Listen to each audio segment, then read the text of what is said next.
structural rules. Here's the first one. Giant corporations today in America, they pretty much roll however they want to roll. They roll over their employees, they roll over their customers, they roll over the communities where they are, and that's not going to change until there's some way to balance out that power.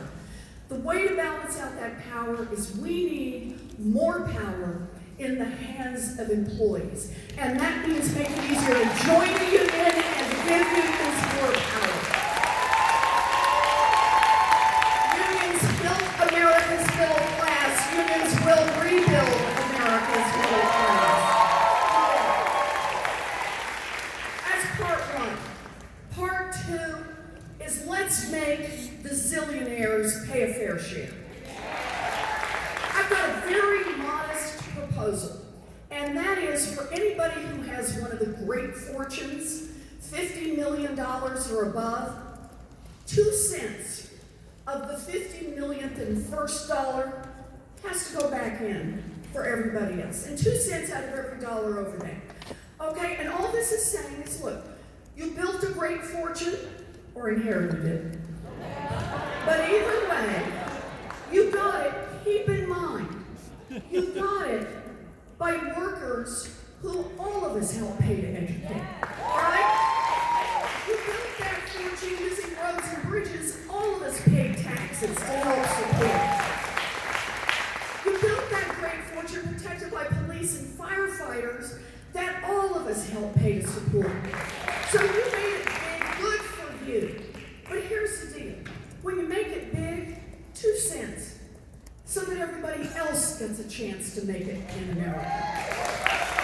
If we get that 2 cents from the giant fortunes, the top 1/10%, I want to tell you all what we can do with it. It will pay for universal child care for every one of our children, age 0 to 5. Universal pre-K and pre-pre-K for every one of our 3-year-olds and 4-year-olds. Raise the wages for everyone in child care work and preschool work to a professional level. Oh, and I'm not through. It would pay, in addition to those, it would pay for universal college for every one of our kids. And would let us knock back the student loan debt burden, cancel student loan debts for 95% of the people who have student loan debt. And here's the deal. We do all of that, we'd still have $1 trillion left over. So here's the deal. Here's the deal. 2 cents. That's all we're asking for, to give everybody else in America a chance. I'm a kid whose daddy ended up as a janitor. My chance was a commuter college that cost $50 a semester, and it's how I became a special needs teacher. Can we hear it for our teachers?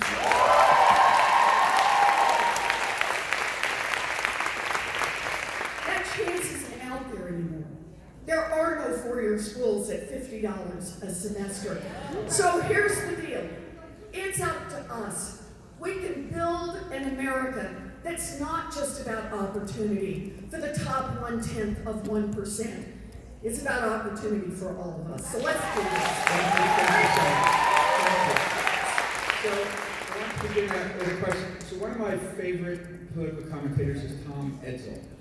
And he wrote, "A paradox of American politics is that Republicans take organized labor more seriously than Democrats do. The right sees unions as a mainstay of the left, a crucial source of cash, campaign manpower, and votes. If Republicans and conservatives place a top priority on crippling labor unions, what is the Democratic Party doing to protect this core constituency? Not much.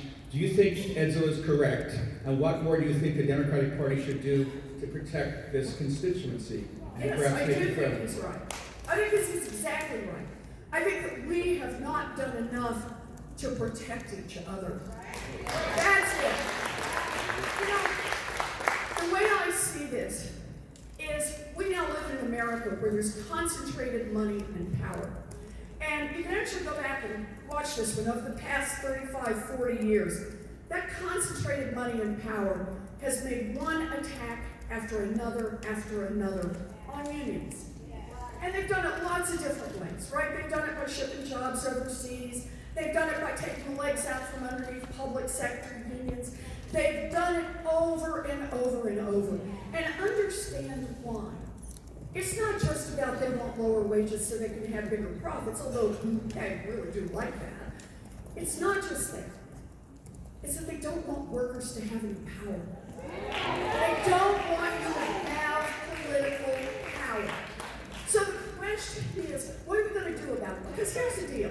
I get that they have the advantages of having concentrated money and power. Man, that gives you a lot.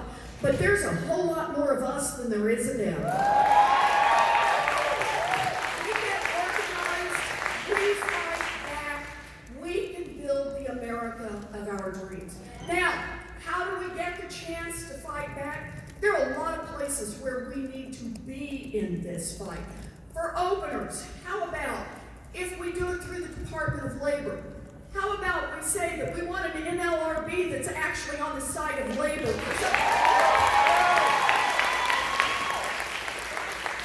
And we want, whenever employers interfere with the rights of workers to organize, to bargain collectively, then we want an NLRB, we want a Department of Labor that comes in on the side of the workers and puts a stop to it. I think it's the right thing to do. What we could be doing right now for home health care workers is we could stop this business that the Trump administration is doing, where they're keeping the states from using Medicaid money to actually withhold the wages and withhold the union dues and strengthen our unions. So there's a lot we could do to strengthen working people, but you know where it starts? It doesn't start with a bunch of regulations. It starts here.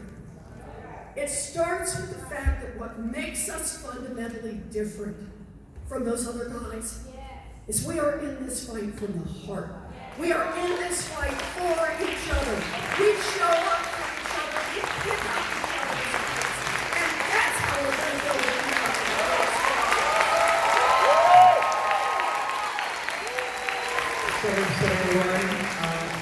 So you've introduced a bill that would enable workers to elect 40% of the corporate board members of all corporations with more than $1 billion in revenues.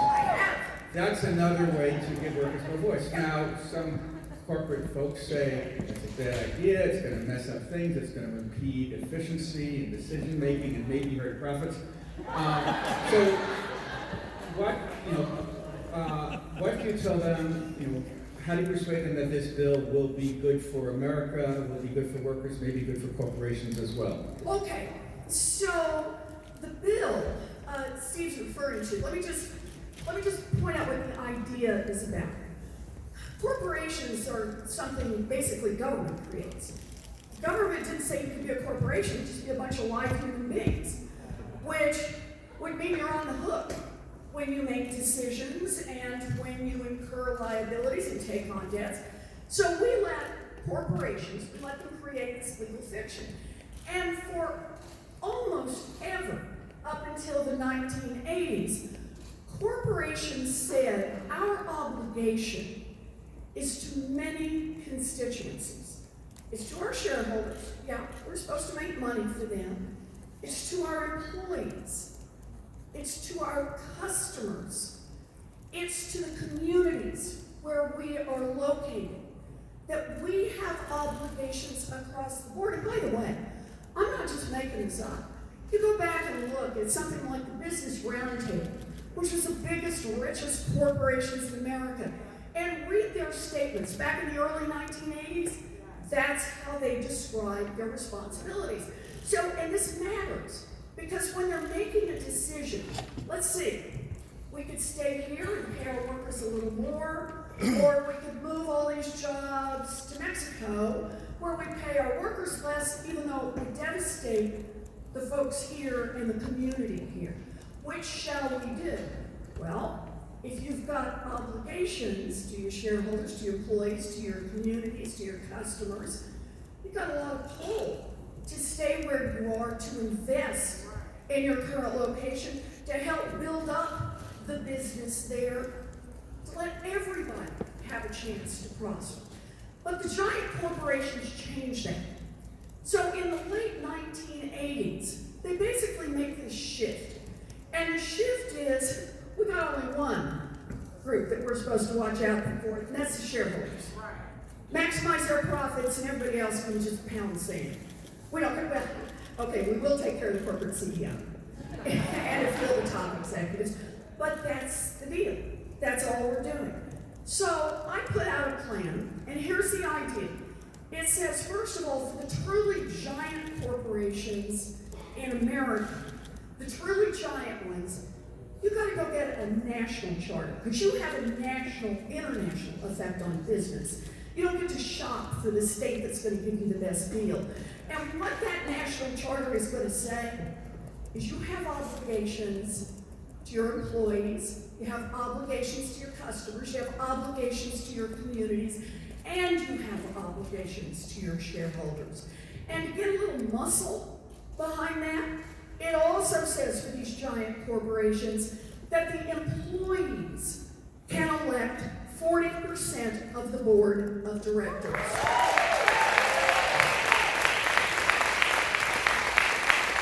And let's be blunt. People who have power do not give it up easily. So there are a lot of corporate CEOs and big shareholders who have vapors over this. Oh my goodness, oh my goodness. To which my answer is, too bad.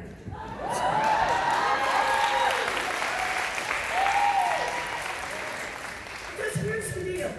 You want to build a prosperous business? You want all the good things that America has to offer? You want the safety and security that you get from being a corporation in this country? You want to trade on our stock market?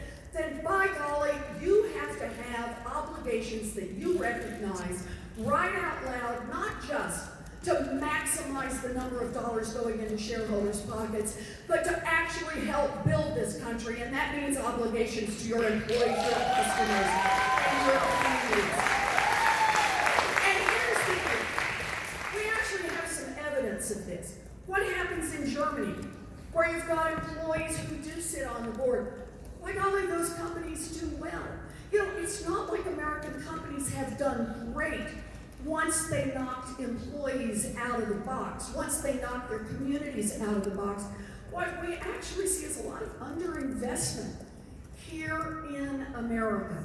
So my pitch is, it's good for business, it's good for workers, and it's good for America, and I'm willing to get out there and fight for it.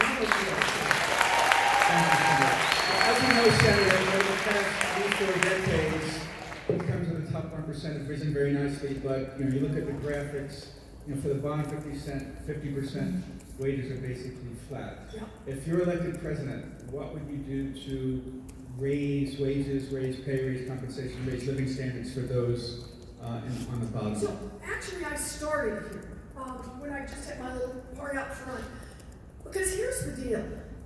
There's a fundamental question about who government's going to work for. Is it just going to work for those at the top, or is it going to work for everyone else? I use the example of the drug companies, but think about it over and over. Look at the Trump Republican tax breaks, right? $1.5 trillion. And where did most of that go? Most of it went to a handful right at the top. The folks who already have plenty of opportunity. And then what's the consequence of that? They turn around and say, we're out of money. Better cut Medicaid. Better cut health care for Americans. Can't invest in infrastructure to build jobs right here in America. So for me, it's not about one plan. It's about who you think government should be working for. And then very specifically, how it is you execute on that. So my example earlier, 2 cents from the top 1/10 of 1%. 2 cents. And by the way, just so you all know, This year, all in, on all the taxes they pay, the top 1/10 of 1% will pay about 3.4% of their total wealth in taxes. Okay, the 99.9% might be some of you in this room. The one or two? The 99.9% all in on your taxes will pay about 7.4% of your total wealth in taxes. Here's one. I'm tired of freeloading billionaires.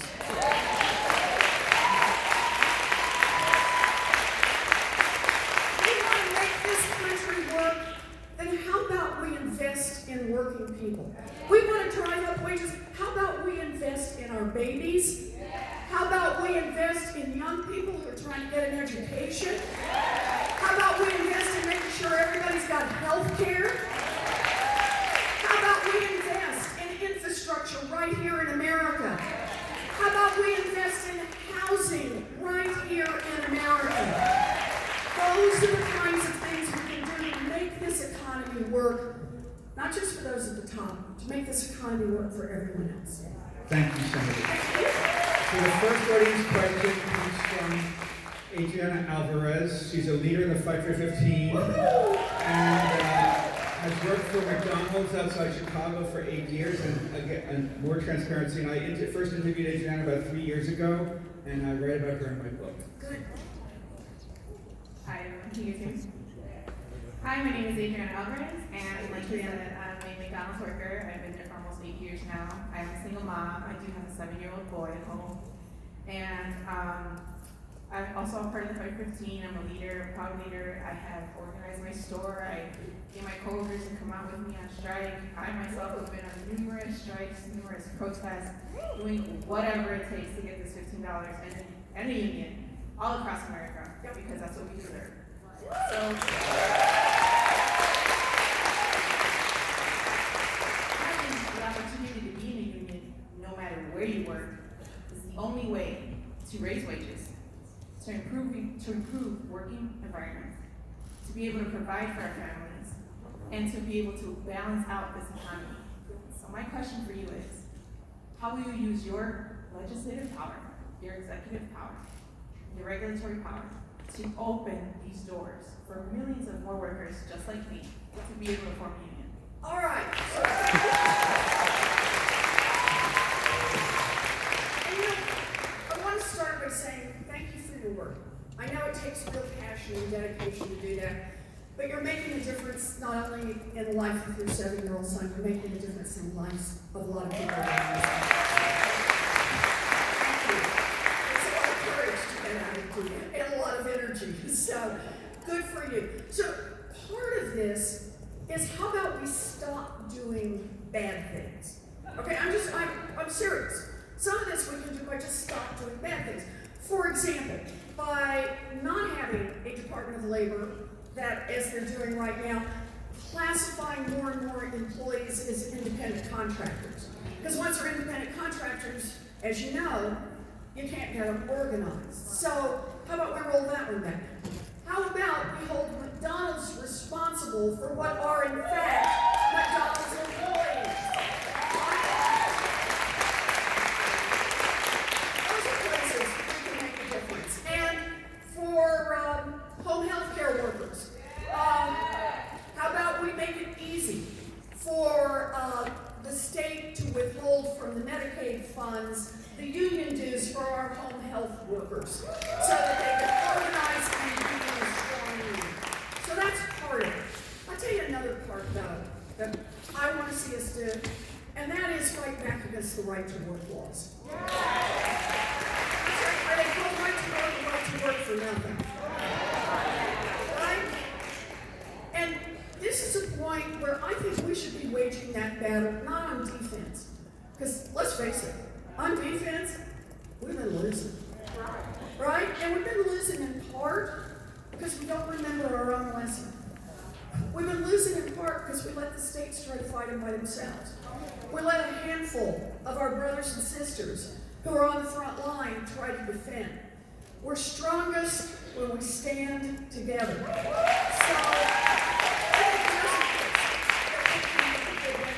we do that fight. And then the last one, I just want to say, from the point of view of being, for me, a senator and soon to be president of the United States,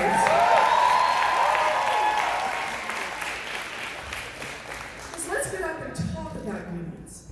You know, I talk about the importance of unions every chance I get because I think it matters.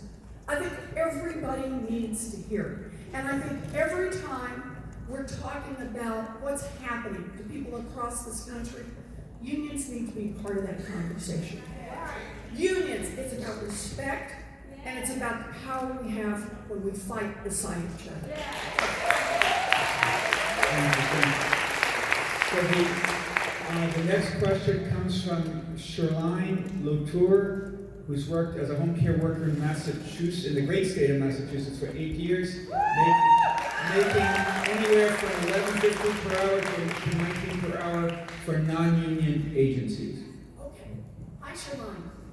Hi, my name is Charlene, co-chair from Boston. I'm sorry.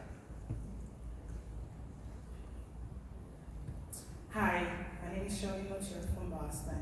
As a home health aide, I experience our broken long-term care system every day. Louder, please.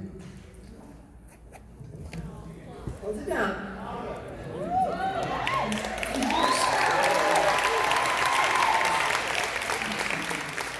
Hi, my name is Charlene.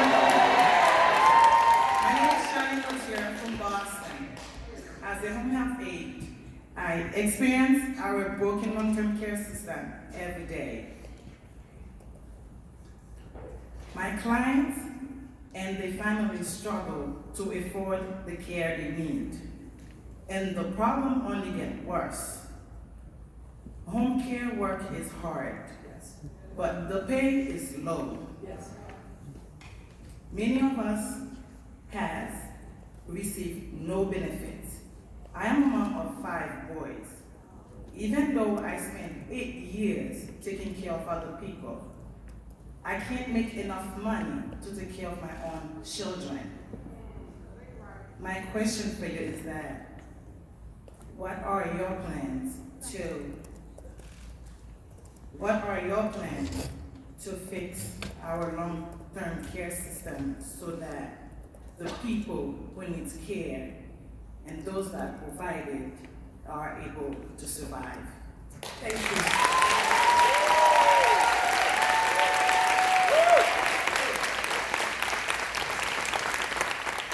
So, I'm in this fight all the way. Healthcare is a basic human right. We fight for basic human rights. And I know we talk about this as Democrats, but I actually want to make a slightly different point, if I can, that I think relates to this. Because I think healthcare is the place where we can understand who we are. Let's hold up the mirror and see who we are and who we want to be. Now, I remember a year and a half ago when the Republicans in the House voted to repeal the Affordable Care Act. Everybody remember that? Yeah. You know, and the part I remember the most is the way they high-fived each other. After they voted to take away health care for millions of Americans. What kind of people high-five each other over there are now millions of people, if they succeed, we're not going to be able to get health care. But they did.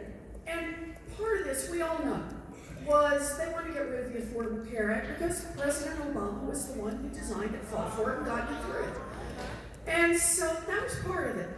But a part that was slipped into it was they not only wanted to roll back the Affordable Care Act, they wanted to take a big bite out of Medicaid.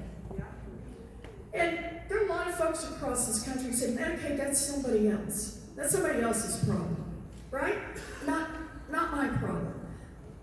Democrats have not gotten out and fought enough for Medicaid, because here's how I see this. 2 out of every 3 seniors in a nursing home is counting on Medicaid to help pay the bills. If you have a friend who's been injured and needs someone to come by and help, it's most likely Medicaid that's helping pick up the bill. If you know someone who has an addiction problem, someone who has mental health issues, the odds are good it's Medicaid that's actually picking up the bills. And anybody in here know someone who had a baby that in the first month ran out maybe $1 million in medical bills? Even if the parents had gold-plated insurance, it's Medicaid that does the speech therapist and the occupational therapist and the special breathing equipment and the special tubes and all the things that baby needs. So here's how I think about this question, how I think about the people who do the work. And that is, here in America, we don't know whose grandma's going to outlive her savings. We don't know whose good friend is going to get caught in the web of addiction, or who's going to fall and break a hip and not be able to take care of himself without some help. We don't know whose beloved niece is going to have the baby that needs $1 million in medical care and all that extra treatment. But what we do know as Americans is that we're all going to pitch something in every day so that if it hits your family or your family or your family, we're all going to be there for each other. To me, Medicaid is the best of what I believe in healthcare and the people who get out and do this work every day. This is a statement, not just of economics for our country, but a statement of values to support you and to support the work you do. You can count on me, and I'll tell you one extra reason for everybody else in this room. It's $11.99 SEIU. I ran for Senate the first time in 2012. I had never run for public office. People told me I could not possibly win this race. They told me a woman was not going to win this race. But I got in that race. I was down 17 points. And people told me over and over and over, you can't do this, you can't win. But I stayed after. I fought. I got organized. You might say we persisted. And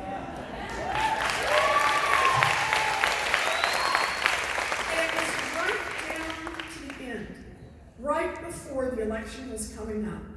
And it was still, the guy I was running against was very popular. He was still ahead in a bunch of the polls. I was kind of right at the edge with him.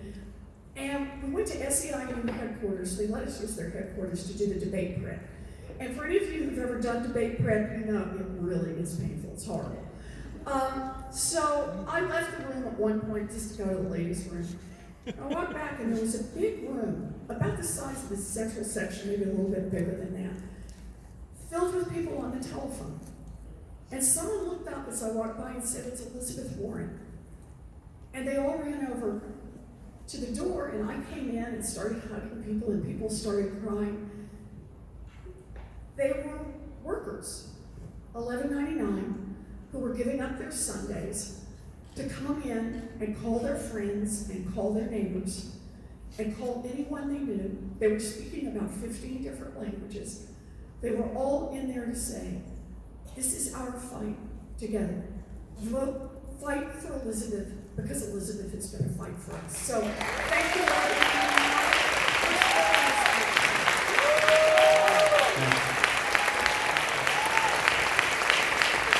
So we've got a minute or two left. Let me just throw a tough question very quickly. So,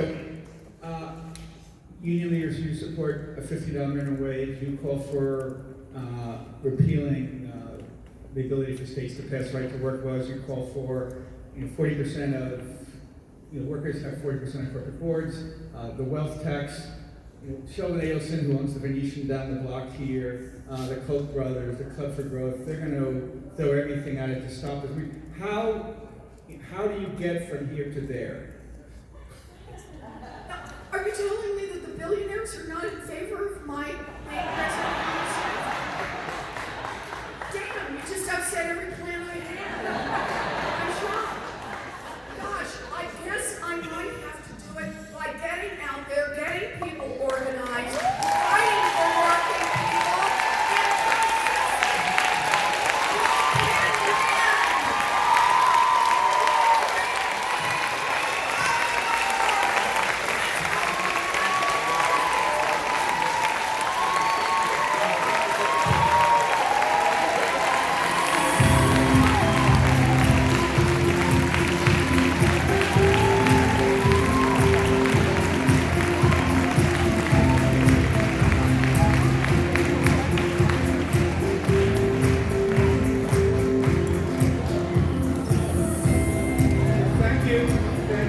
for being here today. I would say those were 6 quite stimulating